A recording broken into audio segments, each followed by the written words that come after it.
Welcome to Wellsprings of Faith. My name is Father Liias. I am a Roman Catholic priest. I presently serve as a senior priest on the staff of St. Patrick's Church in Stoneham, but I'm a resident here in Melrose, where I've been a resident actually now for 34 years, so this has been home a long time. And our program, which has been going almost 30 years, is a program about religious faith, the journey of faith in a person's life, the vocation and the work that grows out of that faith, and the difference it makes in our community and in the life of the world. So today I welcome Rabbi Brook. He is in charge of the Jewish community and Jewish outreach for the area of Wakefield and the wider area around Wakefield. He's just arrived here about 10 months ago, and welcome to the neighborhood. Thank you so much. It's a beautiful day in the neighborhood, as Mr. Rogers used to say on his show. Welcome to the neighborhood. Thank you for having me. So this show is really about you and your own journey of faith. Obviously, you're now a Jewish rabbi, but tell us about your whole journey of faith from childhood on. Sure, will do. So I grew up in a community in Brooklyn, New York, called Crown Heights. Crown Heights. Crown Heights is known to be as a Chabad Lubavitch Jewish community. That community... What's Chabad mean in Hebrew? Chabad is an acronym for 3 Hebrew words. Chachma, Bina, Da'at, which means wisdom, understanding, and connection, which we can speak about as well. But that's interesting. It's a section, it's a portion of the Hasidic community. I think I told you before the show, my daughter and her husband and my grandchildren used to live in Williamsburg, right on the edge of the... Yeah, so that's largely the Satmar community. And I love to, when I was visiting them, I always walked through the community. And I remember seeing the days of Sukkoth with the booths out. And the days they're burning the leavened bread right before Passover. So it was a wonderful immersion into the Jewish culture. Yeah, that's a good place to get it. Yeah, walking the neighborhood. Yeah. So growing up, I grew up in a very large family. I'm actually one of 15. I'm the 14th of 15. And growing up in a large family where family and faith really was everything that surrounded us. That's right. Yeah. Family was so important and valued, you know, showing up to joyous occasions by one another. And we were just surrounded in a sense of community and family. That's very much how I grew up. And even till today, I'll be leaving town all the time to go to different family members' joyous occasions, whether it's a bar or, you know, bat mitzvah or it's a wedding of a family member. We're very tight-knit and very, very family-oriented. Of course, so that's the type of family that I grew up in. Yeah, and of course that's actually one of the extraordinary beauties of Jewish culture. I mean, that's been one of the incredible strengths and gifts of Judaism throughout the centuries. Well, most definitely. Not a good question. And so what was sort of distinctive about that particular, you said Lubavitch. Lubavitch is a city in Russia where Chabad originates from. Actually, originally, it really originates in the city of Liias, where Shneir Zalman, the author of the book of Tanya. Tanya is like the book, if you want to really delve into Chabad Hasidism. That's like the first book that really... And when was that? When was it? In the late 1800s. Late 1800s. Or maybe mid-1800s. Mid-1800s. Sort of Fiddler on the Roof time, huh? Oh, yeah. So he really was the first one that really started the Chabad sect of Hasidism. And then it passed down 7 generations until the Lubavitcher Rebbe that lived in New York. And he really started, I mean, it was really his father-in-law, Yosef Yitzchak, which was the 6th Rebbe. Rebbe means leader. Yes. Just to translate that word, Rebbe is a leader, a Jewish leader. And he was, he led the Chabad Lubavitch movement in New York, in Crown Heights, where I grew up. He passed away in 1994. And today, his vision and really what he wanted from Jewish life in America and all around the world is really happening today through the Chabad centers that he set up throughout the world. So I actually consider myself an emissary of Chabad to the Wakefield, community and the surrounding towns to spread the message and the light of Judaism. And how far does the Chabad movement extend in the world? Oh, we're all over. We're in 110 countries. Wow. Yeah, Wow. yeah. So it's a very intentional, and what's sort of its goal, I mean vision? Okay, that's a good question. A lot of people, that's probably my most asked question in the area, you know.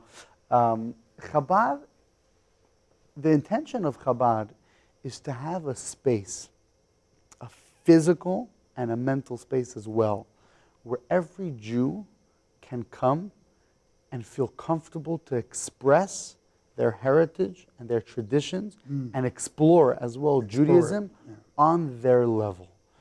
Non-judgmental. You don't need a certain affiliation or belonging. You don't have to belong to a temple before or after. It's meant to create a space where every Jew, that's why I always tell people we're non-denominational. You know, I feel like denominations kind of divide us more than unite us. You know, like people tell me all the time, Rabbi, I'm a Reformed Jew or I'm a conservative Jew. I'm like, I'm Jewish. You're Jewish. I'm Jewish. We're brothers. We have that connection, that inherent connection as a Jewish person, as a Jewish people. And I invite you to come and explore, and learn and study all about Judaism, however you want that, in the setting that you want. And therefore, we try, creating that inclusive feeling that we're open for everyone to come learn and explore. It's a little bit, just to make a Christian analogy, where there's a big movement called church planting, where people go into areas, they're not specifically denominational, they particularly describe themselves as post-denominational, they feel that they're similar to you, rather than identify with this group or that group. We're post-denominational, we just want to introduce people to the Christian faith and at their level, and it's sort of similar to that. Right. And it's that concept in a nutshell. Home. And I think what people love so much about Chabad is that we shy away from politics. It's an apolitical space. It's a space where you could come and just be able to express your traditions, the values that you had growing up, and learn more and always learn. It's never too late to learn and to study. Study Torah, right? In the fullest whether it's sense, studying the Torah or doing a mitzvah, which is a good deed. Right. I meet people sometimes on their deathbed. They're late in life, and people have all sort of regrets and all sort of thoughts of what they did with their life. And I say, where are you right now? What are you doing right now? Right now, you could add light into the world in some way or another. So instead of thinking about what happened in the past, think about what you could do right now to make a difference. And it's very powerful for people. The seeds of hope. Literally, at any moment in life. Sometimes at a down moment, sometimes at an up moment. So this is the movement, and how did you? Obviously, you said you grew up in it, but how did it become that you wanted to become a rebbe? Is that what it is? So I'm actually, the Hebrew word is a shliach. A shliach. Shliach is the Hebrew word for an emissary. Emissary. So I'm a Chabad rabbi. I'm a shliach, an emissary of the Chabad movement, of the Rebbe. The Rebbe actually sent out shluchim. So as you grew up, obviously at some place you kind of had to appropriate this whole your Judaism. So by me, I would say maybe it was twofold. Number one, I come from a family of many of my siblings do the same work that I do. So I kind of watch them. Family business. I wouldn't call it a business, but I have been watching them, for many years, and they inspired me. When you watch the impact that you could have on, whether it's a community or college campus or whether it's youth programs, whatever setting their, work and their mission is, and you watch the impact that you have on people's life. In the sense of friendship, connection, unity, togetherness, community. And I always knew that, that was something that I wanted to do.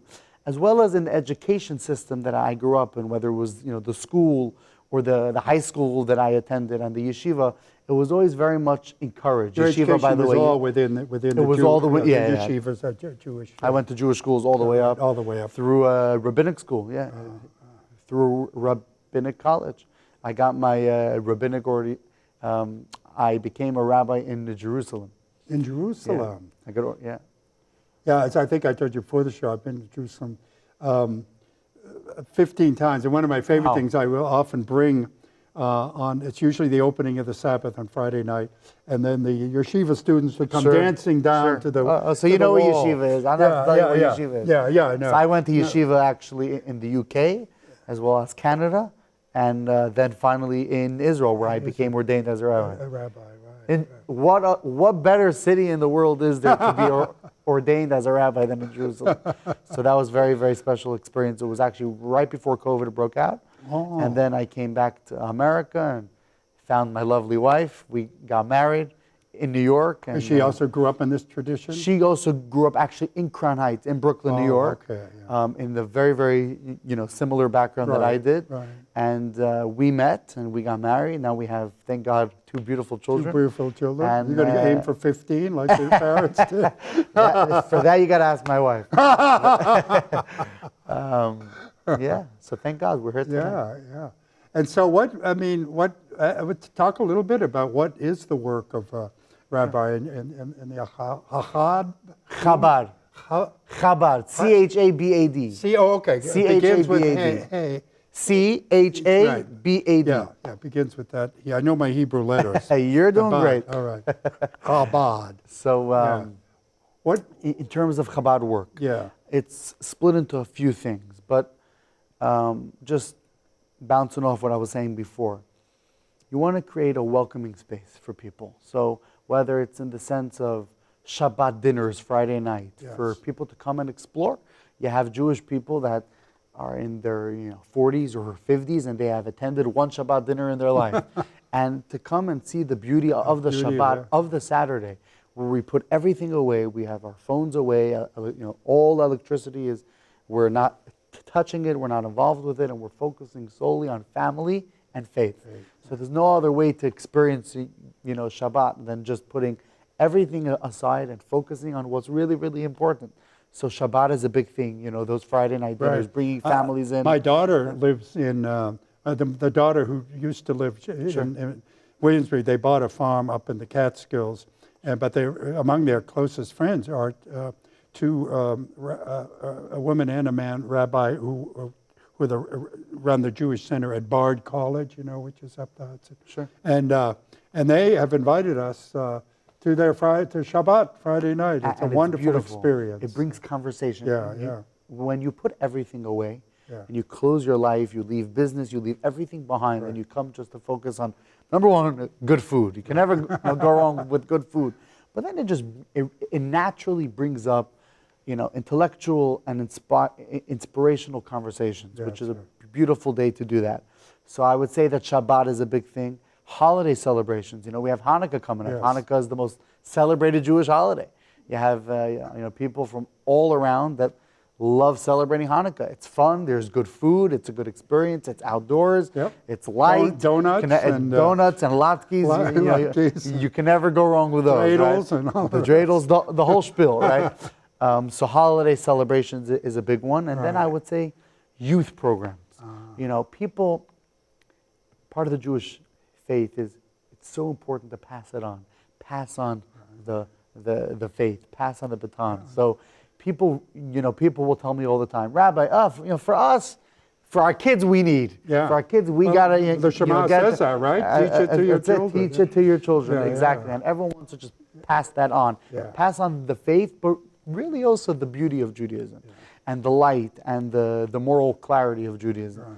So I think people, always are asking, what are you doing for holiday for the kids? Whether it's a Hebrew school, whether it's a kids club, in any form, but just giving the kids, number one, hands-on Judaism. Like, next week my wife is hosting a Hanukkah Jewish kids club, where she's going to make the menorah with the kids, and they're going to make a dreidel, and they're going to play and really learn about Judaism in a fun and an engaging way. Today we're dealing with a generation where everything is on the computer, everything is on the phone, everything is, social media. Kids' minds run very, very fast, and their attention span is very low, right? So if you're not going to keep Judaism engaging, fun, intriguing, something to look forward to, we're going to lose them. So you got to make, Judaism something that's interactive, something that has a strong sense of, purpose and meaning. Now, when you came, you've been here now 10 months. Yeah. Was there already a Hasidic community of your ilk around here? Or did you just start in a kind of like missionary territory? So I wouldn't call it missionary, but I also wouldn't call emissary. it... emissary. Emissary is a better word, yeah. So we're not a Hasidic community. Okay. I am a Hasidic Jew. Yeah. And I call myself a Chabad Chassid, Yeah. but I'm a rabbi of a Jewish community. That means I don't like labeling, we're this, we're that, or what. We're a community where everyone can come, feel safe and comfortable to explore Judaism on their level. And I express that so many times to people. But did you start just you and your wife and your two so kids? it started literally with my wife and I. And then how did you But find... I did, so actually, just to give you a little background, my wife's uncle, Rabbi Lipsker, Rabbi Yossi Lipsker, he's a Chabad rabbi. He is the founder and the president and the rabbi of Chabad of the North Shore. Okay. So he has introduced... So there have been other emissaries who got here before Yeah, you. there are. There's a center in Peabody, there's a center in Beverly. Right. Now there's a center in Everett, as well as Gloucester, Cape Ann. Yes. So, this Chabad's all over. But he called me like around maybe a year and a half ago, 2 years ago, probably 2 years ago. He gave me a ring and he's like, Rabbi Sruly, that's my first name. He said, I think I have a spot for you. I said, what's going on? He said, for many, many years we have been doing different kinds of programs here in the Jewish community, kind of getting a feeling for what it's like. And the menorah lighting, the crowd has been growing and growing. And he said, I think it's time to start a Jewish community right here. There's a need. There's a little bit of a void. Also, you have to understand, the suburbs of Boston that are largely Jewish populated have so many Jewish institutions. I would say Wakefield, Reading, Linfield, Stoneham, Melrose, this area, which is not a very large Jewish population. There is a nice amount, but it's not a very large Jewish population like those of, let's say, Newton, Brookline, or all those areas. Right. So kind of, I would say there are many Jewish families here that feel a little bit left out from the larger scheme of things, when it comes to Jewish life.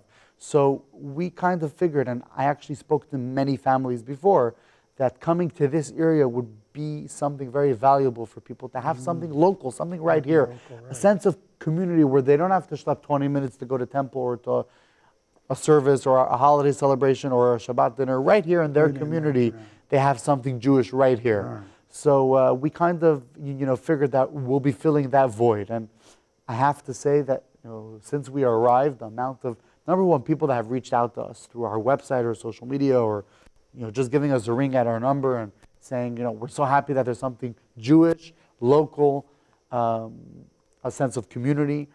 And I would add, if I may, that since October 7th, 2023, I would say the feeling that we're getting here in the Jewish community is a feeling of not a fear, but a feeling of connection. People are looking and thirsty for some sort of Jewish connection. The Jewish people, we're a little funny. Sometimes we'll be sleeping. When I say sleeping, I don't mean in the physical sense, but we'll be sleeping and not because when there's no one against you, life's good. You forget what's really important sometimes. Right. But when something like October 7th happens, it's like that wake-up call. The wake-up call, and especially when it reached even America on the college campuses and the anti-Semitism and the slogans and the attacks on Jewish students and Jewish people all around America and the world for that matter. It really is a wake-up call to our identity. And what I find, at least I could say for my community and the people here, there is a awakening in the positive direction. And people are starting to feel that celebrating their faith in public and not being ashamed by it and hiding it and not letting the enemy win and saying, we want to take away your Jewishness. We want to take away that identity. We want to take away that pride. And the answer is no, we're here to stay. We're going to be unapologetically Jewish. And whatever that means, whether it's celebrating or being proud or standing strong for who we are. And holding true to our values. And I have been finding, even though the tragedy is an unbelievable tragedy. No one would ever think, no one ever thought that such a tragedy could happen in Israel. The land that God is watching over, His people. But the awakening that it has brought, I can say, for the Jewish community is I see that in a lot of some of the blogs I read and some of the readings I do in my in my own world. That sense of an emergence of just, like you said, waking up. And, I think we tended to think for granted, well, anti-Semitism is in the past. It's a new world now, all that. And it's just suddenly rears its ugly head. And it's, but the response to it is really, I am, it's so interesting, the affirmation, I'm a Jew and I'm going to now engage in my Judaism. Absolutely. Yeah. And by the way, that is Hanukkah. Yeah. What's Hanukkah in a nutshell? What's Hanukkah in a nutshell? The history of that. Darkness, darkness, darkness. Jews in the holy temple that was desecrated, they're looking for a jug of oil just to light the candles, and they finally they're standing there in the temple. The Maccabees are standing there, and they find one jug of oil to light the menorah in the temple. And they said, listen, until we get new oil, it's going to take 8 days. And we only have enough candle for 1 day. And what happens? In this time of darkness, in this time of uncertainty, seemingly totally uncertain what the future will be for them, they're not going to be able to light the menorah in the temple. What happens? The great miracle. The menorah lights for 8 days. 8 days, right. And I think the powerful lesson for us, and we don't have to wait for a miracle for that to happen, is that in times of darkness, in times when people or a movement or anyone tries taking you down from your identity, from your faith, from your values, instead of wrestling with the darkness and arguing with the darkness, adding a little light, light. Even if it seems that it's only enough to light for 1 day, God will do the rest. He'll, light prevails over darkness. That's right. It always takes over, and that's what I tell people all the time. There's a movement in the Catholic Church called the Christophers. It's a similar movement, just a movement, but the theme of it is lighting a candle, and it says better to light a candle than to curse the darkness. Absolutely. It's easy to be negative and curse the darkness. It's not only better, if I may. One works and one doesn't. What is it going to help? Curse the darkness. I always think about wrestling, right? The sport of wrestling. What happens when one of the guys wrestling is dirty? He has ketchup all over him. If you're going to wrestle him, you'll get dirty as well. So I look at that with darkness. If I'm going to fight the dark, I'm going to try fighting darkness and and go to the college campuses and try answering to the stupidity that some, uneducated students are standing there and spewing hate against all types of, people, and especially the Jewish people in the last year. I'm going to get dirty as well. And all I want to do is focus on adding and shining light, the light that I can bring, and that's Hanukkah. Now, obviously, within, this has also happened in Christianity. There has been a significant secularization of people just drifting away from the Catholic Church. Has been an enormous loss of people. And in earlier days, the church was the central thing for immigrant identity, whether it was Irish or Italians and all that. But I know for you too. I mean, probably percentage-wise, the vast majority of Jews are secular Jews. Would you say that's true? Absolutely. So it's wonderful to actually begin to see people reconnecting, not just with their Jewish, blood, but their Jewish faith, which is absolutely. Absolutely. I remember one of the early Christian, John the Baptist, is in this time of the year in our church calendar, we commemorate him, and him saying to the Jews that do not just say you're Abraham's children.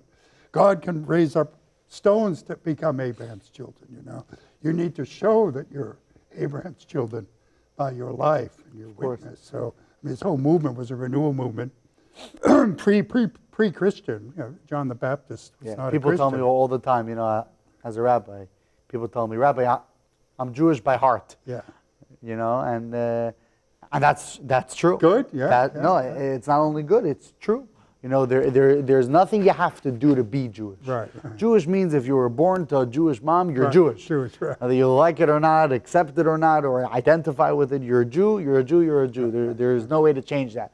But then there's acting upon your That's right. Judaism. Well, it's even in the Hebrew scriptures, it isn't just a matter of being circumcised. Circumcised, therefore, the foreskin of your hearts. Absolutely. That's Absolutely.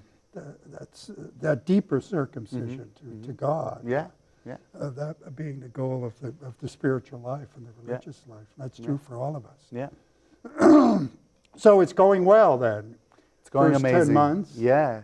Yeah, as you said, the history, not that you wanted that card to be played of October 7th, but that has played, and now to see God's movement in it as an opportunity. Absolutely. And it's not a question that everything that happens in this world has a reason. Now, it doesn't necessarily mean that we know the reason, and it doesn't mean that we're given the chance to necessarily understand the reason. Right. But for me, definitely, what I take from this whole era that we're in is adding in light, and it means one by one, each person as an individual, but as well as a community. Are you finding any attraction from Gentiles too coming into this? Absolutely. Yeah, People, and you know what? Judaism is a religion of questions, of exploring. We love when people ask. I mean, I'm stopped all the time. I'm a religious Jew. I have a beard. I have the yarmulke, the kippah, and I'm asked all the time. And honestly, I love when people ask me because we love when people ask and want to know and want to learn. Yeah. It's funny, in the Catholic Church, it used to be for more like 20, 30 years ago, we were told as priests, try to blend in more, don't wear your vestments and all that. And now, given the secularization, I feel it's the opposite. It's like you. I'm glad to wear my clerics, not to show off or be like, like proud, but to people, there's a man who obviously believes in God, and they start asking, whether you're sitting on a bus or in a plane, they start asking you questions. They're looking, they're searching. I'm a walking advertisement for Judaism. That's right. So it's like... and through your Judaism to God. Of course. Right. Absolutely. Because that's the ultimate is you want to bring people to know God. But you know what? Talking about this area specifically of Wakefield, Reading, Melrose, Linfield, Stoneham, these are towns where you have a lot of young families that we're engaging with, middle-aged people as well as older people, and whether it means just showing up for them. Loneliness is one of the biggest problems in America that we're dealing today. And loneliness doesn't necessarily mean that there's no one else living with you in the house. You could be with other people in the house and you still feel lonely. And having these friendships and connections, these warm relationships with families and individual people here in the area is a very, very meaningful thing for me and my wife. And it's, I can't say, like now I'm a chaplain as well at the Melrose Wakefield Hospital.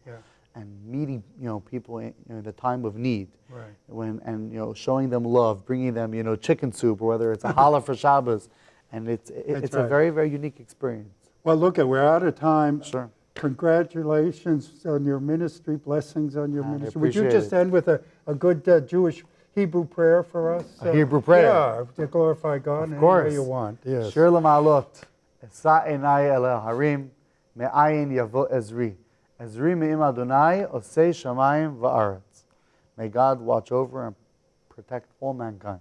Amen. Thank you, my brother. Thank you so much. Welcome to the neighborhood. Thank you for having me. I hope we cross paths Of again. course, looking forward. I hope you've enjoyed this interview. It's been wonderful to have our dear brother, Rabbi Brook, come and share, and particularly the excitement of this movement of really bringing people together before a holy God, that is the God of Israel. Blessings on you as well. And happy Hanukkah.